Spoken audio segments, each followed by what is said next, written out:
ঈদের রাত্রে আবাদত ছাড়িয়েন না, আবাদত করবেন, ওই রাতে দোয়া কবুল হয়, বিশেষ কিছু আমল করবেন। এটাই তো ইসলাম ভাই। কারণ দুনিয়ার হায়াত তো অল্প, আপনি জানেন না। আল্লাহর হাবিব সাল্লাল্লাহু আলাইহি সাল্লাম যখন খন্দকের যুদ্ধ থেকে আসলেন, ক্ষুধার্ত অবস্থায় সাহাবাদেরকে নিয়ে আসলেন, যুদ্ধ করে আসলেন, এসে আল্লাহর হাবিব রেশ করলেন, জামা কাপড় খুললেন মাত্র, মুহূর্তের মধ্যে জিবরাইল আলাইহিস সালাম হাজির। ইয়া রাসূলুল্লাহ, আপনি পোশাক তলোয়ার রেখে দিছেন, আমি তো এখনো যুদ্ধের পোশাক খুলি নাই। আল্লাহু আকবার। জিবরাইল বলতেছেন যে আপনি তলোয়ার রেখে দিছেন, আমি তো এখনো শরীর থেকে যুদ্ধের পোশাক খুলি নাই, আপনাকে বনু কুরাইজা মার্চ করতে হবে। চলুন, আল্লাহর হাবিব আবার ওই ক্ষুধার্ত সাহাবায়ে কেরাম যারা যুদ্ধ করছে, যুদ্ধের ময়দানে খাবার পায় নাই, তাদেরকে নিয়ে আবার মার্চ করলেন বনু কুরাইজা। সেখানে গেলে জিহাদ করলেন, সমস্ত বাতিলদেরকে সেখানে তারা পরাজিত করলেন। এত ইসলাম। রমজান গেছে তার মানে আমার ডিউটি শেষ, বিষয়টা এমন নয়। ওয়াবুদ রব্বাকা হাত্তা ইয়াতিয়াকাল ইয়াকিন, ইবাদত করো তোমরা, ইয়াতিয়াকাল ইয়াকিন আই মাউত, মৃত্যু আসার আগ পর্যন্ত ইবাদত করতে হবে, ইবাদত থেকে ছাড়ার কোনো সুযোগ নাই। হযরত ওমর ফারুক রাদিয়াল্লাহু আনহুর জীবনে আসছে তিনার ইতিহাস। ঈদের দিনে, অথচ তিনি কে? অর্ধজাহানের বাদশাহ। ঈদের দিনে তার ছেলের মেয়ের জন্য তিনি কাপড় কিনতে পারেন নাই। ইসলাম কি শিখায়, ইসলাম কি বানায়? আমাদের দেশে তো দেখা গেছে কি, মেম্বার মানে নির্বাচন করার সময় সব বিক্রি করে নির্বাচন করে, মেম্বার হওয়া 6 মাস 1 বছর মাথায় বাড়ি করে আবার হয়ে যায়। তো তুমি এগুলো পাইলে কোথা? তোমার বেতন কত টাকা? অথচ ইসলামের অবস্থা দেখেন, অর্ধজাহানের বাদশা নিজের ছেলে মেয়ের জন্য কাপড় কেনার মতো পয়সা তাদের কাছে নাই। দুর্নীতি মুক্ত রাষ্ট্র তখনই হবে যখন খোদাবিরুরা শাসক হবে, রাষ্ট্রপ্রধান হবে। এর আগে কিয়ামত পর্যন্ত সম্ভব না। আমি আশ্চর্য হয়ে যাই, সব বিক্রি করে নির্বাচন করে 1-1.5 বছর মাথা আবার ডবল হয়ে যায়। অথচ ব্যবসা করতেও দেখি না, সে কি করে, কোথেকে আনে এগুলো? এই জন্য ইসলাম বুঝেন, ইসলাম বুঝেন। হযরত ওমর ফারুক রাদিয়াল্লাহু আনহু, তিনার ছোট্ট ছেলে কান্না করতেছেন যে বাবা, সবাই তো ঈদের শপিং করলো, মার্কেট করলো, আমি কি ঈদের জন্য কিছু দিতে পারবো না? তখন মা তো মায়, তিনার স্ত্রী হালত পরিবর্তন হয়ে গেল। তিনাকে বলল যে কারো থেকে ধার নিয়ে হলেও ছেলের জন্য একটু ঈদ মার্কেটের ব্যবস্থা করে দেন। তখন তিনি অসম্মতি জানালেন। পরে স্ত্রীর পরামর্শ দিলেন যে আপনি অর্থমন্ত্রীর নিকট দরখাস্ত লেখেন। আবু ওবায়দা রাদিয়াল্লাহু আনহু নিকট দরখাস্ত লিখেন যেন রাষ্ট্রীয় কোষাগার থেকে আপনাকে 1 মাসের বেতন অগ্রিম দেওয়া হয়। অর্থমন্ত্রীর কাছে চিঠি লিখতেছে কে? প্রধানমন্ত্রী। দেখেন, চাইলে কিছু করতে পারবেন, এটা ইসলামের মধ্যে সুযোগ নেই, কোনো সুযোগ নাই। তিনি চিঠি লিখলেন, প্রধানমন্ত্রী চিঠি লিখলেন অর্থমন্ত্রী ওবায়দা রাদিয়াল্লাহু আনহুর কাছে, এই মর্মে যে আমাকে 1 মাসের বেতন অগ্রিম দেওয়া হোক, ছেলে মেয়ের জন্য ঈদ কেনাকাটা করার মতো পয়সা নাই। অর্থমন্ত্রী জবাব দিচ্ছেন যে আমিরুল মুমিনিন, আপনি প্রধানমন্ত্রী, চাইছেন, দেওয়া জরুরি, তবে আমার প্রশ্ন যদি যুক্তিসঙ্গত হয় আপনি জবাব দিবেন। আগে বলেন যে দায়িত্ব না করে অগ্রিম বেতন নেওয়া জায়েজ কি জায়েজ নাই, মাসালাকে হল করেন আমাকে। সুবহানাল্লাহ, চিন্তা করছেন? প্রধানমন্ত্রীকে অর্থমন্ত্রী বলতেছেন যে আপনি অগ্রিম বেতন চাইলেন, চাকরি না করে অগ্রিম বেতন নেওয়া জায়েজ কি জায়েজ, আগে মাসালা স্পষ্ট করেন। দ্বিতীয় নম্বর স্পষ্ট করেন, আপনাকে যে বেতন দিলাম অগ্রিম 1 মাসের, 1 মাস যে আপনি হায়াত পাবেন তার গ্যারান্টি আমার নিকট লিপিবদ্ধ করেন, গ্যারান্টি দেন আগে, তাহলে আপনাকে রাষ্ট্রীয় কোষাগার থেকে অর্থ দিবে, কোনো আপত্তি নেই। ওমর ফারুক রাদিয়াল্লাহু আনহু বুঝার বাকি নেই, সম্ভব হয় নাই ঈদের মার্কেটিং করা বাচ্চাদের জন্য। এটা মুসলমানদের জীবন এমন ভাই, হায়াত অল্প তো, আমাদের আখিরাত বিশাল। এই জন্য আমরা আজকে এই জুমা ইনশাআল্লাহ ঈদ উল ফিতরের গুরুত্ব সম্পর্কে আমরা আলোচনা করবো ইনশাআল্লাহ। আসলে ঈদ কি জিনিস, ঈদের সূচনা কখন থেকে হলো, ঈদের দিনের বিশেষ আমল কোন আমল আছে কিনা, নাকি শুধু আনন্দ উল্লাসের মধ্যে সীমাবদ্ধ, এই ব্যাপারে ইসলাম কি বলে, এই বিষয়ে ইনশাআল্লাহ আল্লাহ যদি তৌফিক দান করেন তাহলে আমরা কিছু কথা বলবো এবং শুনবো ইনশাআল্লাহ। সম্মানিত হাজিরিন, আমরা অনেকে মনে করি এটা শুধুমাত্র আনন্দের দিন, আনন্দের মধ্যে সীমাবদ্ধ। আল্লাহ তাআলার নিকট তার সংখ্যা সম্পর্কিত বিশেষ কিছু বিষয়কে আল্লাহ তাআলা পছন্দ করছেন, বেছে নিয়েছেন। হাদিস শরীফের মধ্যে আছে, আব্দুল্লাহ ইবনে মাসউদ রাদিয়াল্লাহু তাআলা আনহু থেকে হাদিস বর্ণিত আছে, তিনি বলেন তার সংখ্যা সম্পর্কিত বিশেষ কিছু বিষয়কে আল্লাহ তাআলা পছন্দ করছেন। তার মধ্যে 4টি দিন, 4টি দিন, দিনের মধ্যে 4টি দিন আল্লাহ তাআলার নিকট খুব পছন্দনীয়, খুব দামি এবং সম্মানী। নাম্বার 1, প্রত্যেক জুমার দিন আল্লাহ তাআলার নিকট দামি এবং ফজিলতপূর্ণ দিন হচ্ছে প্রত্যেকটা জুমার দিন। নাম্বার 2, আরাফার দিন আল্লাহ তাআলার নিকট খুব ফজিলতপূর্ণ দিন। 3 নম্বর, ঈদুল ফিতরের দিন, ঈদের দিন আল্লাহ তাআলার নিকট গুরুত্বপূর্ণ একটি দিন। 4 নম্বর হলো ঈদুল আজহা, আল্লাহ তাআলার নিকট ফজিলতপূর্ণ একটি দিন। এই ব্যাপারে ব্যাখ্যা আছে, কিন্তু আমাদের বিষয় এটা না, আমরা শুধু সংখ্যাগুলো বলতেছি। তাহলে যে 4টা দিন আল্লাহ তাআলার নিকট পছন্দনীয়, তার মধ্যে একটা দিন হচ্ছে ঈদুল ফিতর, যেটা সামনে আসতেছে। 4টি মাস আল্লাহ তাআলার নিকট সকল মাসের চাইতে দামি ফজিলতপূর্ণ মাস। কোরআনের মধ্যে আসছে, ইন্না ইদ্দাতাশ শুহুরি ইনদাল্লাহি 12 শাহরান ফি কিতাবিল্লাহ। আল্লাহ তাআলা বছরকে 12 মাসের দ্বারায় তিনি সেটাকে সাজাইছেন, সৌন্দর্য মণ্ডিত করছেন 12 মাসের মধ্যে। মিনহা আরবাআতুন হুরুম, এর মধ্যে 4টি মাস আল্লাহ তাআলার নিকট সকল মাসের চাইতে ফজিলতপূর্ণ মাস। রজব মাস, একাধারে 3 মাস, জিলকদ, জিলহজ, মুহররম। তাহলে 4 মাস আল্লাহ তাআলার নিকট পছন্দনীয়, 4 দিন আল্লাহ তাআলার নিকট পছন্দনীয়। এমনি ভাবেই 4 জন নারী আল্লাহ তাআলার নিকট খুবই পছন্দনীয় এবং ফজিলতপূর্ণ আল্লাহ তাআলার নিকট তারা। তার মধ্যে 1 নম্বর, মারিয়াম বিনতে ইমরান, মারিয়াম বিনতে ইমরান। তারপর প্রথম দিন ইসলাম গ্রহণ করলেন হযরত খাদিজাতুল কুবরা রাদিয়াল্লাহু তাআলা আনহা। নাম্বার 3, ফিরআউনের স্ত্রী আসিয়া আলাইহিস সালাম।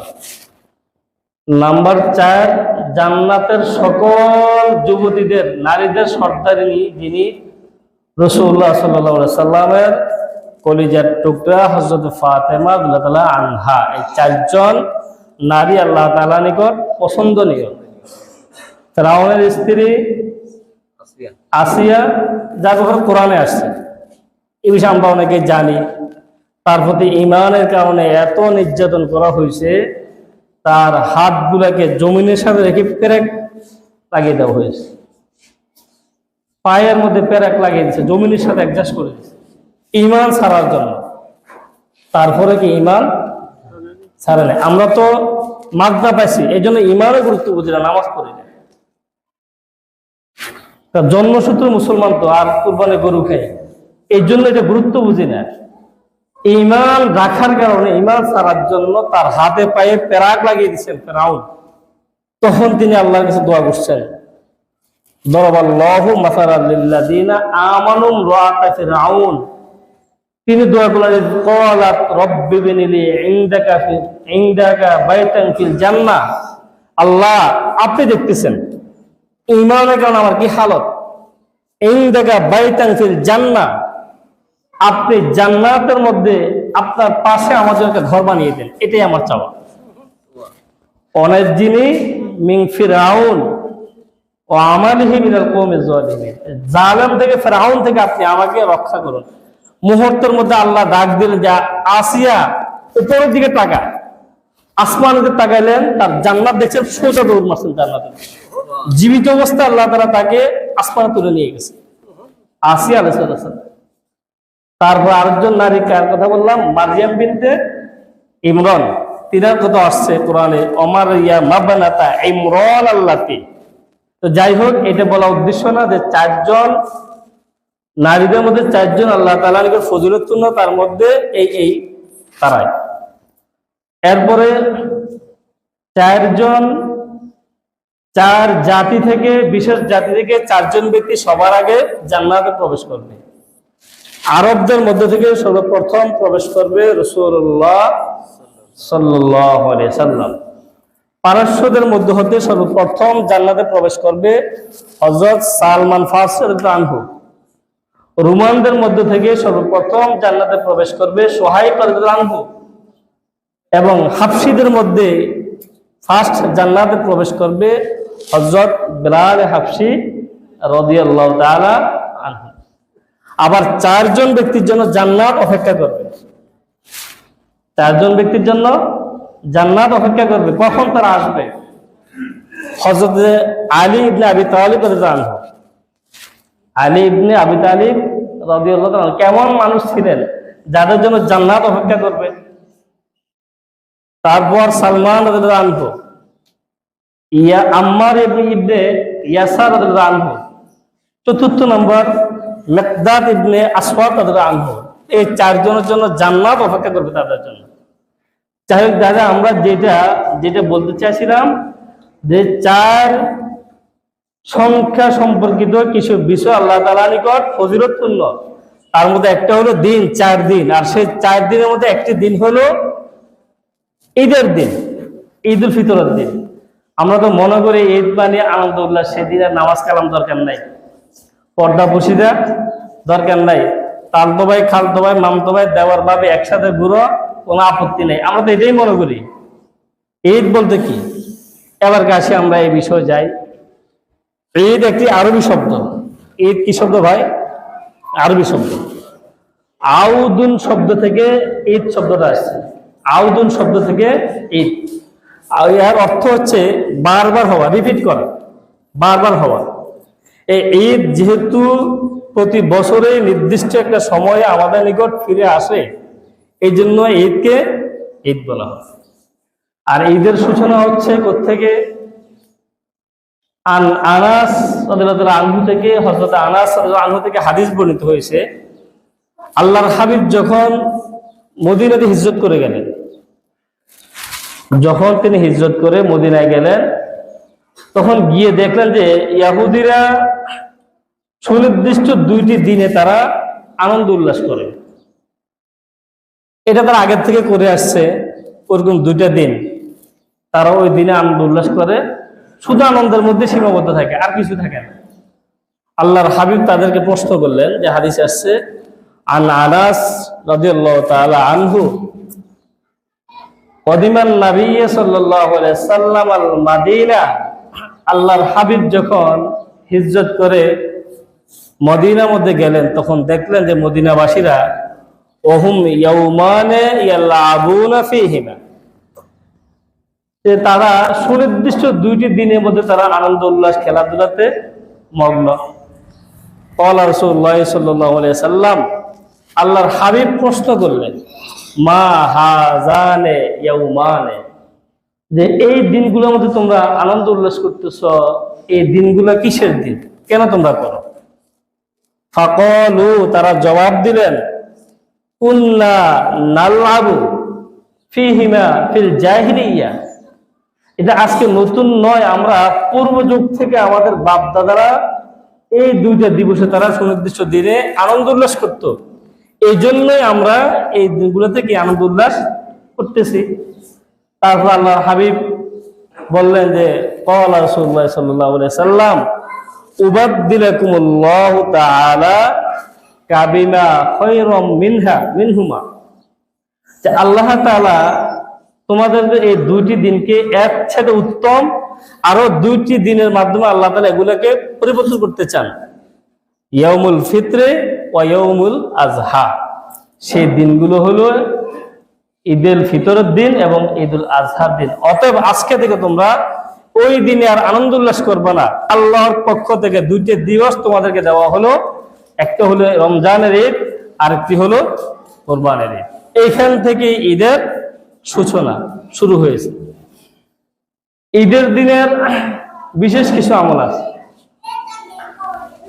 আমরা মনে করতেছি যে ঈদ মানে কি শুধু আনন্দ উল্লাস করা। দেখেন, ইসলাম আসলে একটি আধুনিক ধর্ম এবং প্রাকৃতিক ধর্ম। একটা মানুষের যা যা দরকার, মানবিক চাহিদা, ইসলাম সবগুলি ব্যবস্থা করছে। যেমন একজন মানুষ বাঁচার জন্য তার যেমন ত্যাগের দরকার, ঠিক আবার তার ভোগেরও দরকার। কারণ ত্যাগবিহীন কোনো কিছু হয় না। ত্যাগ তিতিক্ষার মাধ্যমে একটি সমাজ, একটি অবস্থার পরিবর্তন সাধন হয়। আবার ঠিক সে ত্যাগ স্বীকার করার জন্য, কষ্ট ক্লাস করার জন্য ভোগেরও প্রয়োজন আছে। এই জন্য ইসলাম যেমন ইবাদতের ব্যবস্থা করছেন, ঠিক একজন মানুষ বেঁচে থাকার জন্য তার যথেষ্ট আনন্দের দরকার, যথেষ্ট বিনোদনের দরকার। একটা মানুষ যদি সবসময় একরকম থেকে যায়, ঘোরামি করে থাকে, সে একসময় মেন্টাল হয়ে যাবে। এই জন্য তার বেঁচে থাকার জন্য হাসি, আনন্দ, উল্লাস, কৌতুক সবকিছুর দরকার। দেখেন, ইসলাম যেহেতু প্রাকৃতিক ধর্ম, আধুনিক ধর্ম, ইসলাম সেটার থেকে মানুষকে বিরত রাখেন নাই। হাসির, আনন্দর, উল্লাসের, বিনোদনের ব্যবস্থা ইসলাম করে দিয়েছেন। তবে হ্যাঁ, পার্থক্য এখানেই, অন্যান্য ধর্মের যে আনন্দের দিন, খুশির দিন, সেগুলো শুধুমাত্র আনন্দের মধ্যেই সীমাবদ্ধ থাকে, আর কিচ্ছু নাই। ইসলাম দেখুন আনন্দের ব্যবস্থা করছেন, সামর্থ্য অনুযায়ী সাজসজ্জা করার সুন্নত বলেছেন। ঠিক ওই দিনটাই যেন শুধুমাত্র আনন্দের মধ্যেই সীমাবদ্ধ না থাকে, ওই দিনও ইসলাম 2 রাকাত নামাজের ব্যবস্থা করছে। যে আল্লাহ তাআলা আনন্দ করার জন্য সুযোগ দিলেন, শুকরিয়াতান, সেখানে 2 রাকাত নামাজ আদায় করতে হবে। ইসলামের মধ্যে পার্থক্য অন্যান্য ধর্মের মধ্যে এখানেই। এই জন্য ইসলাম শুরু থেকে নিয়ে এই পর্যন্ত সকল ধর্ম বর্ণের উপর তার নিজের শ্রেষ্ঠত্ব নিয়ে ইসলাম এ পর্যন্ত এসেছেন, এবং কিয়ামত পর্যন্ত তার আপন মর্যাদার উপরে ইসলাম বহাল থাকবে। কারণ আনন্দ মানে আনন্দে, কিন্তু ইসলাম বলেছেন না, আনন্দটা হবে সেটাও ইবাদতের মাধ্যমে যেন হয়। তাহলে আমরা ঈদের দিন আনন্দ করব, খুশির বিষয়। তবে খেয়াল রাখা চাই, হযরত ওমর ফারুক রাদিয়াল্লাহু আনহু, যিনি অর্ধজাহানের বাদশা ছিলেন, অর্ধজাহান পরিচালনা করছেন, যিনি দুনিয়ায় থাকা অবস্থায় জান্নাতের টিকিট গ্রহণ করছেন আল্লাহর হাবিবের জবান থেকে, ওমর ফারুক রাদিয়াল্লাহু আনহু ঈদের দিনে দরজা বন্ধ করে ঘরের মধ্যে কান্না করতেছেন, হাউমাউ করে কান্না করতেছেন। হযরত আবু হুরায়রা রাদিয়াল্লাহু আনহু এই দৃশ্য দেখলেন, তিনার কাছে গেলেন, ইয়া আমিরুল মুমিনিন, যেখানে সমস্ত মানুষ আনন্দের মধ্যে লিপ্ত, আজকে একটা ঈদের দিন, যার কিচ্ছু নাই সেও তো আনন্দের মধ্যে জড়িত, আপনি একজন বাদশা, অথচ আপনি ঘরের মধ্যে কান্না করতেছেন, তার কারণ কি? তখন ওমর রাদিয়াল্লাহু আনহু বললেন যে আনন্দ তো ওই ব্যক্তি করতে পারে যে ব্যক্তি নিশ্চিত হয়েছে যে তার রমজান মাসের রোজাগুলো কবুল হয়েছে, তার ইফতারগুলো কবুল হয়েছে, তার সেহরিগুলো কবুল হয়েছে। আমি ভয়ে কান্না করতেছি যে আমি তো রমজান মাস ইবাদত করলাম, তা কবুল হয়েছে কি হয় নাই। আমি তো মনে করি যদি আল্লাহ পাক সমস্ত মানুষকে জান্নাত দিয়ে দেয় আর একজন মানুষকে যদি জাহান্নাম দেয়, আমার তো বিশ্বাস সে জাহান্নামীটা আমি ওমরও হইতে পারি। আর আল্লাহ যদি সকলকে জাহান্নামে দেন, একজন ব্যক্তিকে জান্নাত দেন, আমার তো বিশ্বাস হয় সেটাও আমি ওমরও হইতে পারি। আশা এবং ভয়ের মধ্যে থাকা সব সময়, সেই ভয়ে আমি ওমর ঈদের দিন কান্না করতেছি। আর আমাদের হালত কি? ঈদ মানেই শেষ আনন্দ, এর মধ্যে সীমাবদ্ধ। এটা তো মুসলমানের জীবন নয়। এই জন্য আসুন আমরা ঈদের দিনের কিছু আমল আছে, এগুলি সম্পর্কে জানি। এখন প্রশ্ন আছে যে এত মাস কষ্ট করলাম, রোজা মাস রোজা রাখলাম, সেহরি খেলাম, তারাবির নামাজ পড়লাম, এখন রোজা আসছে, আবার কিসের ইবাদত করা লাগে? এই জন্য দেখবেন অনেকে চাঁদ উঠে গেলে ওদিনকার এশার নামাজও পড়ে না। আনন্দের ছোটে দোকানে বাজারে মার্কেটিং এ ব্যস্ত, এসার নামাজটা পর্যন্ত পড়ে না, চা দুইটা গেছে খুশি, বুঝলেন নাই? ঈদের দিনের বিশেষ কিছু রাত্র আছে যে রাত্রগুলোতে দোয়া কবুল হয়, 10-15টা রাত্র আছে যেগুলোতে দোয়া কবুল হয়। মনে রাখবেন, তার মধ্যে একটা রাত হচ্ছে ঈদের রাত্রে, যে কোনো ঈদের রাত্রে। ঈদের রাত্রে আবাদত ছাড়িয়েন না, আবাদত করবেন, ওই রাতে দোয়া কবুল হয়, বিশেষ কিছু আমল করবেন। এটাই তো ইসলাম ভাই। কারণ দুনিয়ার হায়াত তো অল্প, আপনি জানেন না?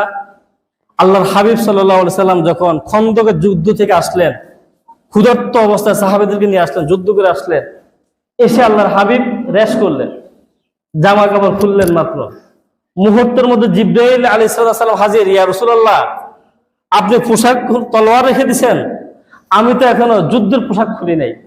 আল্লাহু আকবার। জিবরাইল বলতেছেন যে আপনি তলোয়ার রেখে দিছেন, আমি তো এখনো শরীর থেকে যুদ্ধের পোশাক খুলি নাই, আপনাকে বনু কুরাইজা মার্চ করতে হবে। চলুন, আল্লাহর হাবিব আবার ওই ক্ষুধার্ত সাহাবায়ে কেরাম যারা যুদ্ধ করছে, যুদ্ধের ময়দানে খাবার খায় নাই, তাদেরকে নিয়ে আবার মার্চ করলেন বনু কুরাইজা। সেখানে গেলে জিহাদ করলেন, সমস্ত বাতিলদেরকে সেখানে তারা পরাজিত করলেন। এত ইসলাম। রমজান গেছে তার মানে আমার ডিউটি শেষ, বিষয়টা এমন নয়। ওয়াবুদ রব্বাকা হাত্তা ইয়াতিয়াকাল ইয়াকিন, ইবাদত করো তোমরা, ইয়াতিয়াকাল ইয়াকিন আই মাউত, মৃত্যু আসার আগ পর্যন্ত ইবাদত করতে হবে, ইবাদত থেকে ছাড়ার কোনো সুযোগ নাই। ঈদের দিনে 13টি সুন্নাত। কয়টি সুন্নাত? 13টি সুন্নাত ঈদের দিনের। তার মধ্যে একটি আমল হচ্ছে ঈদের দিন খুব তাড়াতাড়ি ঘুম থেকে উঠা, ফজর নামাজ জামাতের সাথে আদায় করা। এটা আর ব্যাখ্যার দরকার নেই। ঘুম থেকে খুব তাড়াতাড়ি উঠা, ফজর নামাজ জামাতের সহিত আদায় করা। নাম্বার 2, ঈদের দিনে উত্তম রূপে গোসল করা। ফরজ গোসল যেভাবে করা হয় ভালোভাবে গোসল করা, এটা কি ঈদের দিনের সুন্নাত। 3, গোসলের সাথে বা ওযুর আগে মেসওয়াক ব্যবহার করা। আমরা মেসওয়াক ব্যবহার করি না, ব্রাশ ব্যবহার করি, সমস্যা এই জায়গায়। জিবরাইল বলতেছেন, আল্লাহর হাবিব বলেন যে জিবরাইল আমার কাছে 24,000 বার আসছে। কতবার? 24,000 বার আসছে। যতবার আসছে ততবার বলছে, ইয়া রাসূলুল্লাহ, আপনি মেসওয়াক করুন। যদি আমার উম্মতের উপর কষ্টকর না হইতো তাহলে আমি এটা ফরজ করে দিতাম। আমি আশঙ্কায় ছিলাম ফরজ হয়ে যায় কিনা। আমরা মেসওয়াক ব্যবহার করি না। মেসওয়াকের 70টা উপকার আরেকদিন বলবো ইনশাআল্লাহ। তাহলে ঈদের দিনে একটি সুন্নত হচ্ছে যে মেসওয়াক ব্যবহার করা। নাম্বার 4, সুগন্ধি ব্যবহার করা। সেন্ট না, আতর ব্যবহার করবেন। সেন্ট এটা সুগন্ধির আওতায় পড়ে না। কারণ 4টি সুন্নত সকল নবীদের সুন্নত। 4টি সুন্নত সব নবীদের। কত বুঝুন না মনে হয়, চুপ থাকলে তো সমস্যা, মনে করতে বুঝতেছেন না। 4টি সুন্নত সকল নবীদের সুন্নত। আরবাউন সুনানুম মিনাল মুরসালিন, এর মধ্যে একটি হচ্ছে আত-তাআত্তুর, খুশবু ব্যবহার করা। ওয়াল খিতানু, খতনা করা। ওয়াল নিকাহু, বিবাহ করা। ওয়াল লাহিয়াতু, দাড়ি রাখা। আর কেউ কেউ বলে না সেওয়াকু, মেসওয়াক করা। তো যাই হোক, তাহলে 4টি জিনিস যেগুলো সকল নবীরা ব্যবহার করছেন, সেটার মধ্যে একটা হচ্ছে সুগন্ধি ব্যবহার করা। 5 নম্বর, পায়ে হেঁটে মসজিদে আসা। ঈদগাহে পায়ে হেঁটে আসা। গাড়ি আছে, সারা বছর চালাইছেন, ঈদের দিন চালাইয়েন, ঈদের নামাজ পড়ে যেয়ে চালাইয়েন, এদিন আর বাহাদুরের দরকার নাই। এটা সুন্নত হলে কি পায়ে হেঁটে ঈদগাহে আসা। নাম্বার 6, এক রাস্তা দিয়ে আসা, আরেক রাস্তা দিয়ে যাওয়া। বলে রাস্তা তো একটা, এদিক দিয়ে আসি, ওদিক দিয়ে ছেড়ে দিন, আমি এটা কি করবে না, ফাঁকা দেয় করতে। কত নম্বর গেল? 6 না 7? 6। তাহলে এক রাস্তা দিয়ে আসা, আরেক রাস্তা যাওয়া। তারপরে ঈদের দিনে কিছু খেয়ে আসা, মিষ্টি জিনিস, বিশেষ করে খেজুর হলে আরো ভালো। একটা সুন্নত আর একটা মিষ্টি, উভয় সুন্নত। আর কুরবানিতে কিছু না খেয়ে যাওয়া। রমজান এসে ঈদে ঘর থেকে কিছু খেয়ে বের হওয়াটা সুন্নত। 7। 8 নম্বর হলো তাকবীর বলা। চাঁদ উঠার পরে তাকবীর বলা, আল্লাহু আকবার, আল্লাহু আকবার, লা ইলাহা ইল্লাল্লাহু, আল্লাহু আকবার, আল্লাহু আকবার, লিল্লাহিল হামদ। এটা কুরবানিতে জোরে জোরে, আর রমজান ঈদের সময় নিম্ন আওয়াজে আস্তে আস্তে তাকবীর বলা। 8 নম্বর গেল। 9 নম্বর, নামাজ ঈদগাহে নামাজ আদায় করা। ঈদের নামাজ কি মসজিদে হয় না বাইরে হয়? বাইরে হয়। সভাপতি সেক্রেটারি আছেন নাকি জানি? বাইরে এখানে হয় না, বাহিরে করবেন, এটা সুন্নত। যেহেতু মাঠ আছে আমাদের, মাঠ আছে না, উপরে ছাউনি দরকার নাই, আলোচনা হলো অল্প শুধু কাপড়, এটা সুন্নত, ঈদের দিনে সুন্নত। একটা বিষয় আমল করেন না, এটা চালু করেন না, এটা একটা সংস্কৃতি। 4 দেওয়ালে সীমাবদ্ধ না থেকে বাইরে করে দেওয়াটা সুন্নত। তো ভিতরে করলে হয়ে যাবে, তবে ঈদের সুন্নত আদায় হবে না। জানাজার নামাজ, ঈদের জামাত খোলা ময়দানে করা সুন্নত, বৃষ্টি বা বিশেষ সমস্যা ছাড়া ভিতরে করা মাকরুহ। এই জন্য একটু আলাপ করবেন যারা আছেন, যেহেতু সময় আছে, বাইরে করার চেষ্টা করেন। তাহলে ঈদের নামাজ খোলা মাঠে করা। তারপরে 10 নম্বর, ঈদগাহে গিয়ে নামাজ আদায় করা, ঈদগাহে নামাজ আদায় করা।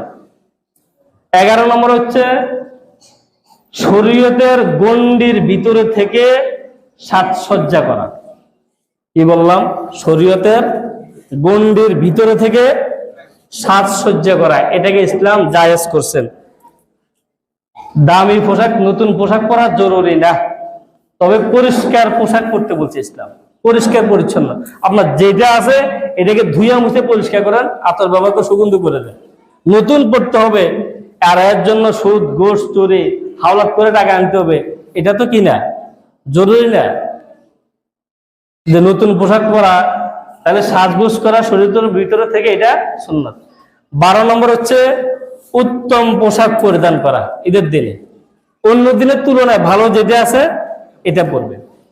পুরাতন একটা আছে, এটা পরিষ্কার করে ইস্ত্রি করে এটা গায়ে দেবে। নতুন কিনতে হবে জরুরি না। নতুন পোশাকের জন্য কত কিছু না হয়। এই দেশে কত মাই এখানে আত্মহত্যা করলো, কি ফাঁকি জামা এরে সেরে। আহারে মুসলমান, নতুন জামানো জরুরি না, বলছে উত্তম পোশাক পরা। আপনি জানেন ওমর রাদিয়াল্লাহু আনহুর সংসারের অবস্থাটা কি ছিল? আপনার কি মার্কেট কেউ করিয়ে নেই, এটা আমরা বলি না, যার যার সামর্থ্য যে সে করেন, করবেন। তবে এই জন্যই যাতে অবৈধ পন্থা অবলম্বন কেউ না করেন, যে ঈদের দিন তো উত্তম পোশাক পরা সুন্নত, না পড়লে কেমন হয়, ওই যে তার মতো যাতে না হয়। কুরবানির কবুল হওয়ার আগেই সওয়াব আসমানে পৌঁছে যায়। এই জন্য আরো জনের গোয়ালের গরু শুরু করে কোরবান দিয়ে দিল, চুরি করছে গুনাহ হয়েছে, কুরবান দিছে সওয়াব হয়েছে, গোশত খাওয়া খাও। এমন যাতে না হয় যে উত্তম পোশাক করতে রাসূল বলছে তাই আমি যে কোনো পন্থায় করতে হবে অবৈধ ইনকাম দ্বারা, এমন যেন না হয়। দরকার নাই, যেটা আছে সেটাকে পাকসাপ করে ব্যবহার করবে। হযরত ওমর ফারুক রাদিয়াল্লাহু আনহুর জীবনে আসছে তিনার ইতিহাস, ঈদের দিনে, অথচ তিনি কে? অর্ধজাহানের বাদশাহ। ঈদের দিনে তার ছেলের মেয়ের জন্য তিনি কাপড় কিনতে পারেন নাই। ইসলাম কি শিখায়, ইসলাম কি বানায়? আমাদের দেশে তো দেখা গেছে কি মেম্বার সেরেমনি নির্বাচন করার সময় সব বিক্রি করে নির্বাচন করে, মেম্বার সেরেমনি হওয়া 6 মাস 1 বছর মাথা বাড়ি করে আবার হয়ে যায়। তো তুমি এগুলো পাইলে কোথা? তোমার বেতন কত টাকা? অথচ ইসলামের অবস্থা দেখেন, অর্ধজাহানের বাদশাহ নিজের ছেলে মেয়ের জন্য কাপড় কেনার মতো পয়সা তাদের কাছে নাই। দুর্নীতি মুক্ত রাষ্ট্র তখনই হবে যখন খোদাবিরুরা শাসক হবে, রাষ্ট্রপ্রধান হবে। এর আগে কিয়ামত পর্যন্ত সম্ভব না। আমি আশ্চর্য হয়ে যাই, সব বিক্রি করে নির্বাচন করে 1-1.5 বছর মাথা আবার ডবল হয়ে যায়। অথচ ব্যবসা করতেও দেখি না, সে কি করে, কোথেকে আনে এগুলো? এই জন্য ইসলাম বুঝেন, ইসলাম বুঝেন। হযরত ওমর ফারুক রাদিয়াল্লাহু আনহু, তিনি আর ছোট্ট ছেলে কান্না করতেছেন যে বাবা, সবাই তো ঈদের শপিং করলো, মার্কেট করলো, আমি কি ঈদের জন্য কিছু নিতে পারবো না? তখন মা তো মায়, তিনার স্ত্রী হালত পরিবর্তন হয়ে গেল। তিনাকে বললো যে কারোর থেকে ধার নিয়ে হলেও ছেলের জন্য একটু ঈদ মার্কেটের ব্যবস্থা করে দেন। তখন তিনি অসম্মতি জানালেন।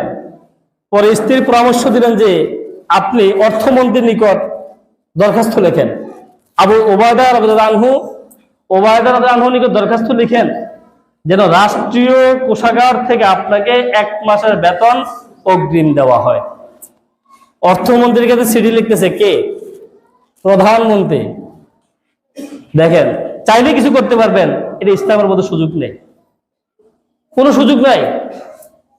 তিনি চিঠি লিখলেন, প্রধানমন্ত্রী চিঠি লিখলেন অর্থমন্ত্রী ওবায়দা রাদিয়াল্লাহু আনহুর কাছে, এই মর্মে যে আমাকে 1 মাসের বেতন অগ্রিম দেওয়া হোক, ছেলে মেয়ের জন্য ঈদ কেনাকাটা করার মতো পয়সা নাই।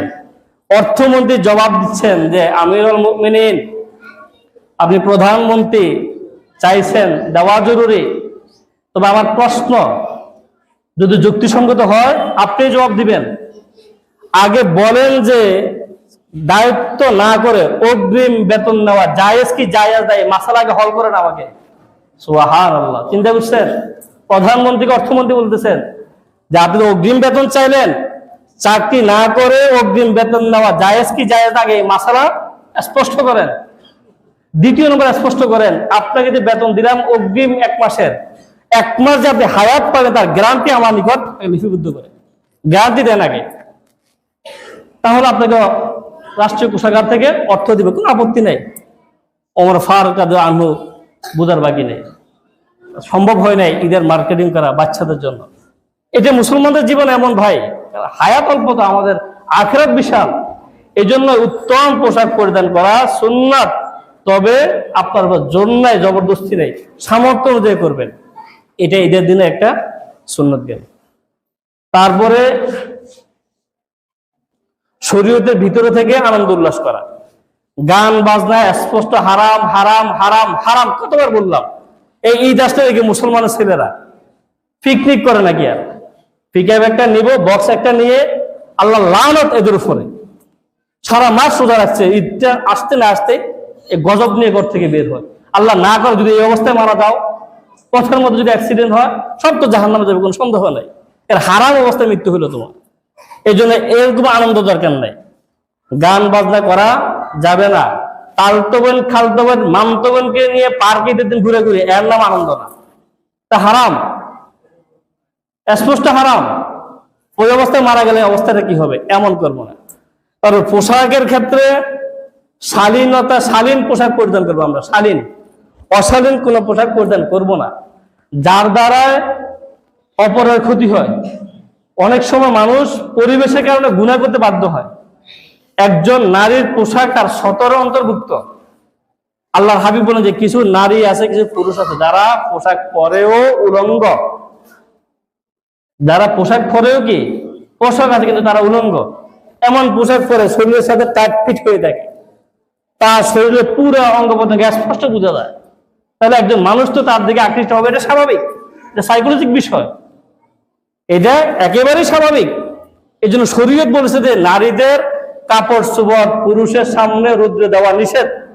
কারণ পোশাক দেখেও আইডিয়া করা যায় তার উচ্চতা কতটুকু হতে পারে, তার স্বাস্থ্য কেমন হতে পারে, এগুলো ভাই সাইকোলজিক বিষয়, স্বাভাবিক বিষয়। আমরা ইসলাম বুঝতে চাই না। এই জন্য শরীয়তের মধ্যে থেকে আমরা আনন্দ করবো, পর্দা ঠিক রাখবো, গান বাজনা করবো না, আর এমন আনন্দ করবো না আমার আনন্দের দ্বারা আরেকজনের উপরে কষ্ট হয়। ইসলামে কৌতুক জায়েজ, ইসলামে কৌতুক জায়েজ, রসিকতা জায়েজ। কিন্তু কাউকে নিয়ে আপনি হাসাহাসি করতেছেন, যে 10 জন একসাথে বসছেন, এমন একটা কথা তুলেন যে এখানে মসজিদে আরেকজন ব্যক্তি অপমান হইতেছে, তাকে নিয়ে মস্কারি করতেছেন, তার মনে কষ্ট যাচ্ছে, যদিও সে বলতেছে না। এমন রসিকতা ইসলামে জায়েজ নাই, হারাম। কাউকে নিয়ে এমন ভাবে রসিকতা করা যার দ্বারা এটার কষ্টটা একজনের উপরে পড়ে বা সে শুনলে মনে কষ্ট যাব, এমন ভাবে রসিকতা করা হারাম। তাছাড়া ইসলামের মধ্যে হাসি ঠাট্টা রসিকতা কৌতুক সবকিছু কি আছে, জায়েজ আছে, এছাড়া জায়েজ আছে। যেমন আল্লাহর হাবিব করছেন। এই জন্য আগে বলেন যে ইসলাম একটা প্রাকৃতিক ধর্ম, মানুষের বেঁচে থাকার জন্য আনন্দের দরকার, ইসলাম সেটা থেকে বঞ্চিত করে নাই। যে আল্লাহর হাবিব সাল্লাল্লাহু আলাইহি সাল্লাম প্রায় সময় কৌতুক করতেন। হযরত আয়েশা রাদিয়াল্লাহু আনহাকে নিয়ে আল্লাহর হাবিব দৌড় প্রতিযোগিতা দিচ্ছেন না, দৌড় প্রতিযোগিতা করছেন।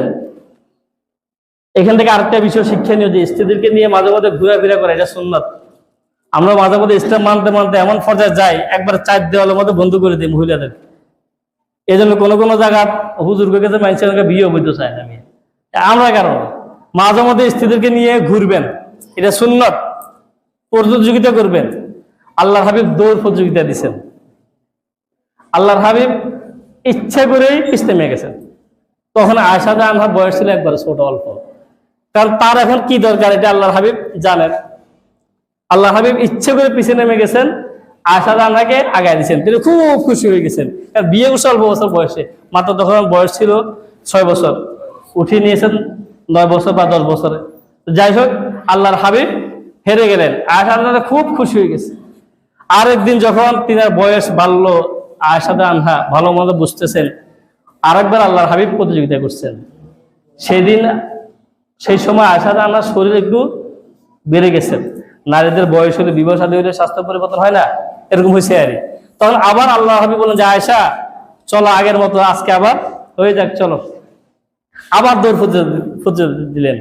সেদিন আয়েশা আনহা শরীর বাড়তি থাকার কারণে আগাইতে পারেন নাই, আল্লাহর হাবিব আগায় গেলেন। আল্লাহ হাবিব বলেন যে ওই যে ওটা আজকে পোষায় দিলাম আর কি। এই যে আল্লাহর হাবিব আনন্দ উল্লাস করছেন বৈধ পন্থায়। এখানে কি কোনো গুনাহ হয়েছে? বৈধ পন্থায় শরীয়ত জায়েজ করছেন। হযরত হোসাইন রাদিয়াল্লাহু আল্লাহ হাবিবের নাতি, আল্লাহর হাবিবকে বলতেন যে না না ঘোড়া হোক। আল্লাহর হাবিব হাত মারি দিয়ে ঘোড়া হইতেন, ঘোড়া। এবং তার কাঁধে ওইটা নাতিরা দুষ্টামি করতেন। হোসাইন রাদিয়াল্লাহু আল্লাহ হাবিবের কাঁধে উঠতেন, আল্লাহর হাবিব ছোট ছোট করে লাফ দিতেন, ঘোড়া সাজতেন, আনন্দ করছেন জায়েজ শরীয়তের ভিতরে থেকে। একদিন আল্লাহর হাবিব মসজিদে নববীতে সেজদার মতো করে আসতেন, উফুট হয়ে আসেন, নাতি হাসান এসে কাঁধে উঠে গেছে, কাঁধে উঠে নাচতেছেন। আরেকজন সাহাবী এসে বললো যে বাহ হোসাইন, তোমার ঘোড়াটা কিন্তু সেরকম। আর আল্লাহর হাবিব ওই অবস্থায় বলতেছে আর ঘোড়া সেরকম, আরোহীটাকে সেটা তো দেখতে হবে আগে, আরোহীটা তো আরো সেরকম।